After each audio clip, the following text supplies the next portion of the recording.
You want to dive into some baseball real quick? Oh, Get a couple. Yeah, we'll dive into some baseball. Okay. Hell yeah. I wanted to talk a little bit about your White Sox, first of all, and then you can return the favor if you wish with the Cubs. I don't want to talk about the Cubs. I know you don't, but you can ask me a question maybe. I could. No, but I wanted to talk about Dylan Cease, man. Fire! Straight fire! Hitting 101 on the fastball. Hitting 101 on the fastball, and then after inning 2, fell down to 98 for the rest of the game. Retired 6 batters via K. Walked 2. No earned runs. Dylan Cease came off the Q trade, so everybody knows. Gonna make a comparison with, and the cool thing about us both being different fans, I wanted to kind of touch for the new viewers, is he's a huge White Sox guy. Oh yeah. I'm a huge Cub guy. The White Sox are at the point where I was, 5 years down the line, kind of resetting. You're probably a little ahead due to having, your Quintana and your sale trade. You had a lot more assets to trade than the Cubs did when Theo got there. But I want to make a comparison for Dylan Cease. I know it's not going to stand up because they're totally two different pitchers. But when it comes to the rebuild, Dylan Cease is your Kyle Hendricks. Okay. I think that, because going into it, Kyle Hendricks for the Cubs wasn't going to be slated to be your top of the rotation guy. Wasn't going to be slated to be maybe even in the rotation. They didn't know what he would end up being. Kyle Hendricks, and I'll say this time and time again, is the Cubs' big-time guy. If they're going to win a game, I want the ball in Kyle Hendricks' hands. So you're taking him over John Lester now? Always have. Going into last year, the last 2 years, it is Kyle Hendricks all day. See, John Lester was my guy. When they signed Lester and they had that run when they beat the Cardinals, Lester was the guy. I think that. But then going into the World Series year, Kyle Hendricks won every big game. I think my ace. Now we're going to talk a year down the road, so this is future us. My ace down the road, I think it's going to be Kopech. And then I think it's going to be Cease. I think it's going to be Ronaldo Lopez, Giolito, and who's going to be 5. Don't be so enamored by the speed of how fast that Kopech throws. I'm not. I liked his breaking ball, and I liked his curve. To me, Cease already is head and shoulders past that. Oh, I'm sure he is. He is just and I may be wrong. He may not be your Kyle Hendricks. I just like Kopech, man. I know he's a big man, and he's fun to watch. And he's got a really hot girlfriend. If you ever seen her, I have not. I'll have to check that out. She's Google her. She's something else.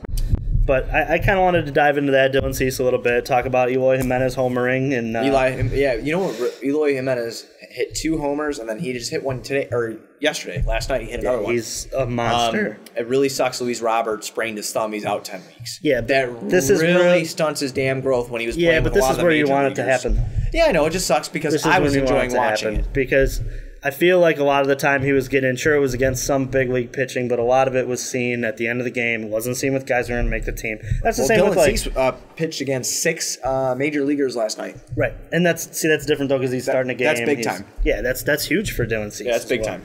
Like I said, he's your Kyle Hendricks. MVP for the Sox within the last week, as far as spring training baseball goes. Adam Engel. Which people are is he going to get the center field? I think so. I think he might get it because goddamn did he play great. Yeah, he's been hitting lights out, and he's a badass fielder, and we learned that last year when the guy was diving, making all these ESPN top 10 catches. Dude, stopgap though, isn't he? Is he not? Yeah. I mean, he's a And that's the other thing too. I kind of wanted to touch on going into your right fielder, Avi Garcia. Do you think he's a guy you want to keep, or you think he's a trade guy? I want to trade him for whatever I can get. That's probably the fairest point on all of it. I agree with that as well. I think the only one I want to keep is Abreu, and the reason I want to keep Abreu is because Abreu's got the Cuban connection with these guys. I could see it. I think you're going to need some. You're going to need some. You need some veteran presence. It can't when everybody gets all that's Nate Jones. He's been on the team for forever. Right.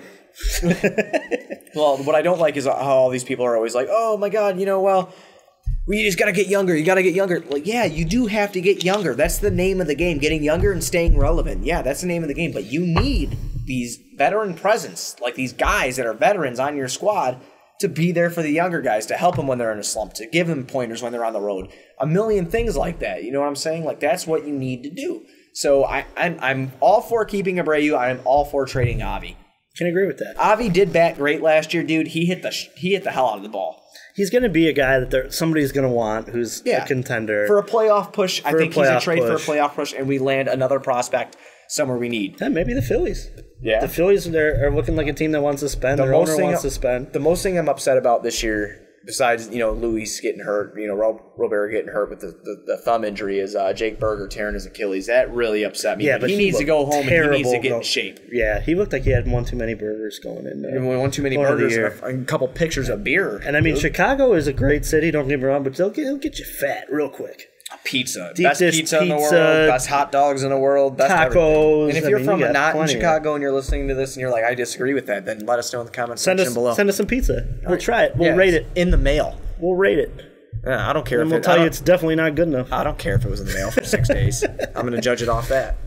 But your Cubbies. No, can we use Cubs time to talk about the article that we read about a week ago about the baseballs changing? And oh yeah, go ahead. I think that, jump into that. we should. Going into it, it was an ESPN article talking about they took two baseballs, one from last year's playoff and then one before the 2015 All-Star game. Yep. And did an X-ray, and it showed that the ball is less denser, also more slippery. I think this really impacted not only the free agent market, because obviously Yu Darvish signed probably for way less than he would have for an ace, being an ace than what he was, and the Cubs let the market come back to them. But I think that it was interesting that the ball is denser. Mm-hmm. It is traveling 10 feet farther, and these guys can't hold it. So what is the league? The league is in the wrong here, though, don't you? Because they're not acknowledging it. They're costing tons and tons of money for pitchers. As you see, like we said. Yeah, but the league. Darvish probably would have had $150 million. But that's the thing, though. In 7 years, if it weren't for the World Series. The league doesn't care what these players are getting played. The league is trying to make the game more mainstream again. Because let's face it. What is more talked about? What's more talked about than baseball? Football is definitely more talked about than baseball, and so is the NBA. Oh, the NBA is shot up. The NBA is skyrocketing, especially with the new TV deal. Right, they're skyrocketed. So MLB is like the third major sport, and then hockey, as we all know, hockey's going to remain behind that. If there's any hockey fans I just offended, I'm sorry, but it's the way it is, man. And the only hockey talk that's going to happen on here on this podcast is when Kyle and I are actually able to really comprehend what's going on. It's been a very down year for the Blackhawks. We all know that, but I digress. That's another conversation. Like we said, we'll talk about them if need be, if there's a huge trade or if there's something that really pops up in Blackhawks news. But let's just face it, they're on this huge just downfall that's going to be they're kind of in cap hell, really, when you look at it. They have all these – I mean, obviously they had to pay Kane and Taves. They have Seabrook on a contract that, doesn't give them any flexibility, but we'll talk Blackhawks one of these days. Absolutely, but no, back to the ball. What we were talking about before. I think the MLB did it on purpose. Really, and don't get me wrong, makes the game more appealing when you're hitting more home runs. Look at it, 2016 record. The Cubs win the World Series. Right, awesome World Series. Last year, just as good without the whole storyline of two teams that were in a drought. But it's just like they're costing these guys so much when it comes to just dollars and cents that be transparent. Right. If you're the league, if you're hide it, man. Why are you trying to? If you're Rob Manfred, why are you trying to hide it? Say, we changed the ball. Why did we change it? Because we want to score more. Hockey, what did they do? They got rid of the 2-line pass. Yeah. What happened after that? Ratings rose a little bit. They got the TV deal back. It wasn't a lockout like it used to be. The Blackhawks got on, and now hockey is bigger than it used to be. Oh, yeah. People are watching hockey more often than not. I know it's hit a little lull. In Chicago, and as much as I love this city, this is the greatest city in the world, in my opinion, and I have been to only like one or two cities. But regardless, hockey here was never big. I don't care what anybody says. You had a couple of guys that liked hockey. Hockey here was never big. This is one of the most bandwagon cities that you have. Agreed. And it's you're unfortunate. seeing it with the Cubs now. And you're seeing it with the Cubs now. You saw it with the Bulls in 2010 when they made their late playoff push, and everybody was all of a sudden a Bulls fan, and you saw it with the Hawks. I can't tell you how many times I would go on Facebook. let's go get it, boys. Let's go win. And we're like, dude, like, what are you talking about? Like, you know, like, hockey is growing, but here in Chicago, it is down back to the 4th most watched sport. Agreed. It's not the ratings, and I haven't looked at them, but I'm sure we have a friend who his brother works for the Blackhawks, John Brooks. We might have him on for hockey talk if I'd love that. If they if also, something can big I throw happens. something out real quick? Cool. All right, so we have a football guy. We've got I want to toss these guys out real quick. At Bulls Scripted on Twitter and at 3 Guys Sports on Twitter. Those are, you know, a couple friends of mine that I've met along the way. We're going to have, you know, I'm not going to say they're experts, but they're guys with thousands of followers who know the game and pay attention to the game. We are looking for a guy who knows White Sox baseball completely. I know Cubs White Sox as well. And Cubs. And I know well. we're kind of working through it. I've made some contacts, maybe about getting a Cub guy on here. But if anybody wants to come on the pod and talk about the Cubs, we've got a Bulls guy. We've got a Bears guy. We're trying to get preferably writers, guys who are, you know, trying to promote their own brand as well. Right. It's all about growing together. So absolutely. Anybody who is very familiar with that writing, we have Kelly Scaletta for the Bulls. We have Bulls Scripted for the Bulls. If those of you who don't know Kelly Scaletta, he doesn't write for the Bulls anymore, but he's a well-known Bleacher Report writer. Been there for years. He actually helped me break through when I was writing for him for a tiny little bit there. You know, like, good guy, knows some inside stuff, you know? So, I mean, we're just looking for those kind of guys and whatnot. So, you know, if you're interested, let us know. Tweet at us. Email us. We'll give you our email if you DM us or, you know, tweet us out. Well, you know, we can talk. But, yeah, that's what we wanted to say there. I did want to talk about Go ahead and hit your boy. Go ahead and hit your boy. I just want to talk about there's not many people. Before you start, can I say one thing? Go ahead. Kyle is going to have a Tiger Woods section probably after every show. No, it's not. That's not true. Damn, that's not true. Because if he's not in contention and he doesn't make the weekend, why would I talk? Doesn't matter. He's gonna still talk about him. He likes his red shirts. And you could laugh at me. Sunday was a beautiful day. I woke up on Saturday. I went out for St. Patrick's Day, and then I came back. Woke up at 10 because I sleep in on weekends. Sue me. Woke up at 10, got some stuff done around the house, and it was a great day because what did I put on? I put my Tiger Red on, and I didn't. I wore this Tiger hat that I got on right now, and I decided to wear for our first cast the North Carolina blue because we got the tournament coming up. We're going to talk some tournament. That. Next pod, we're going to talk some tournament. Probably showing some brackets and whatnot. Yeah, we're probably talking about getting together maybe later in the week and maybe shooting another one. Yeah, absolutely. Trying to get as much content out as you guys can watch in the beginning here. And let us know what you want us to talk about, too. I mean, obviously this show is Chicago related. That's where we would like to stay. We do watch all sorts of sports, so it's not just Chicago, but we are more Chicago-based, obviously. But if you guys want us to talk about like one of your favorite teams or whatever, just let us know. We can do that. Go ahead. But I wanted to talk about how there's nobody who – obviously Michael Jordan is retired. Michael Jordan grew the NBA more than probably anybody in the league. Right. Obviously Magic and Larry took it to a point, and then Jordan took it to the stratosphere. Right. But it's amazing how nobody watches golf. But yet this weekend – I do like golf. Nobody – but the average fan does not watch golf.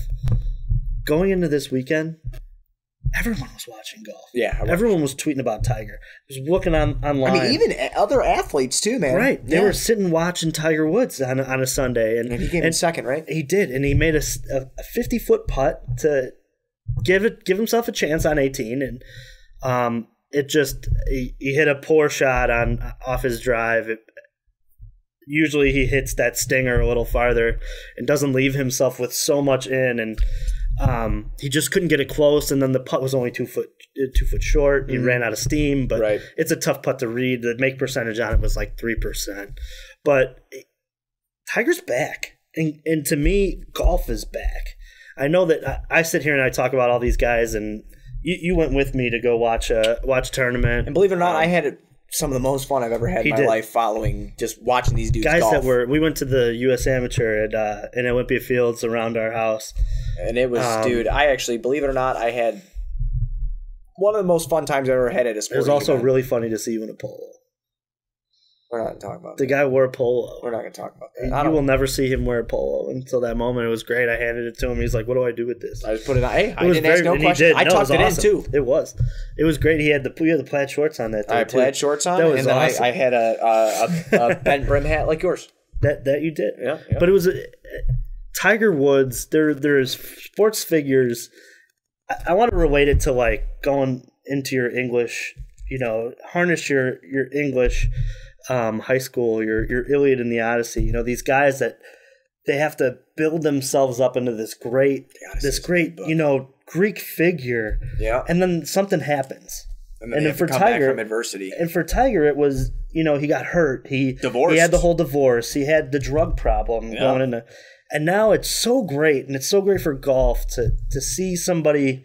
Everybody loves a good comeback story. Oh, absolutely. And Tiger Woods is the ultimate comeback story right now because he was the greatest golfer, the most dominant of his era. And I mean, there was talk that he was going to fly by Jack. Yeah. Now we don't know if he'll pass Jack. Going into this weekend, I probably would have said that he's not passing Jack. Now, I won't put anything past this guy because, to be honest, I counted him out going into the snake pit at Valspar this weekend. He needed 2 birdies to go into a tie to make a playoff, and he made a 50-foot putt on 17 when he needed to make a putt. Yeah. It's and that putt is not easy. Like, it's downhill, it's quick, it's coming back at the hole. You said a 50-yard putt, correct? 50-foot, not 50. Or 50 foot. I'm sorry, 50 50 yard would be something. I didn't mean that. I meant 50 foot. So you said a 50-foot putt. Yeah, I would hit it 300 feet. Yeah, you would hit it across the green. Yeah, I would have been done. And he barely touched it. Yeah. And it rolls, and it catches the green, catches the break, and it ends up in the middle of the – but there's just nobody, and there's no athlete that transcends golf. I do want to end this on a funny note, though. I know he transcends golf. He's the man, but there's one golfer, one athlete that is way better than Tiger Woods. Who is that? That's Kirk Heinrich. That's Kirk Heinrich. Oh, my – end the podcast. All right. End the podcast. We're done. That's Kirk Heinrich. We're done here. I will end that after every show like that. Just so you listeners know, Kirk Heinrich is my – Kyle's kryptonite. Yeah. It's like he's so good, though. All right. Anyway, if you were watching us on YouTube, please make sure you subscribe to our channel at Most Valuable Podcast and you hit the like button below. And also shoot a comment down in the comment section. If you're listening on iTunes, please be sure to give us a 5-star review. You just give us a little 5 stars. If you want to write something, go ahead and write it on there. It'd be awesome. If you want a t-shirt, go to mostvaluablepodcast.com to get your MVP t-shirt.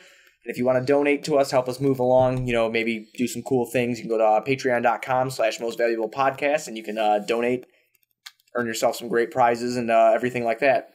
Also, if you're digging the network, you can listen to the Onside Kick, which is all of the NFL talk. You can listen to the Fast Break, which is all NBA talk, the Primetime Podcast, NCAA football and basketball, which is an awesome podcast to have, guys. If you listen to that, you get to learn who's coming up into the league. That's pretty cool stuff. You have the Rick and Johnny podcast, which I guess is a nerdy type of podcast, movies, video games, cool stuff like that, And then, of course, you have us. You have the Outcast with Buzz and Juice, which are going to give you Chicago. Sitting in the basement drinking beer. Sitting in the basement drinking beer, giving you Chicago sports talk, sarcastic stuff, all along those lines. We will be back with more podcasts here in the near future. And that's about it, man. So we'll see you next time here. And for Juice, I am Buzz. And Make sure you follow us on Twitter. Oh, follow us on Twitter at MVP Juice Man, at MVP Buzzweed. And remember the rules. If we get over every 200, we'll send out a shirt. Yeah, every 200 likes. So I have to start now. I'm at 200 right now. So if I get to 400, right, same with me. Yeah. So if you're if that's it's easy for me. I think I'm at 277. So yeah, if you're at like 470, then a shirt's coming out. If I go from 200 to 400. I was hoping we'd just both get to 400. We'll send a shirt out. Okay, yeah. Okay. We'll both get to 400. We'll send a shirt out. We'll both send a shirt out. All right, Rajo. Hell yeah. All right. That was a great pod. Yeah, I had a great time. So remember, hashtag podcast and chill. Hashtag podcast and chill. And you guys have a great day, night, whatever time you're listening to this. Be fantastic. See you later.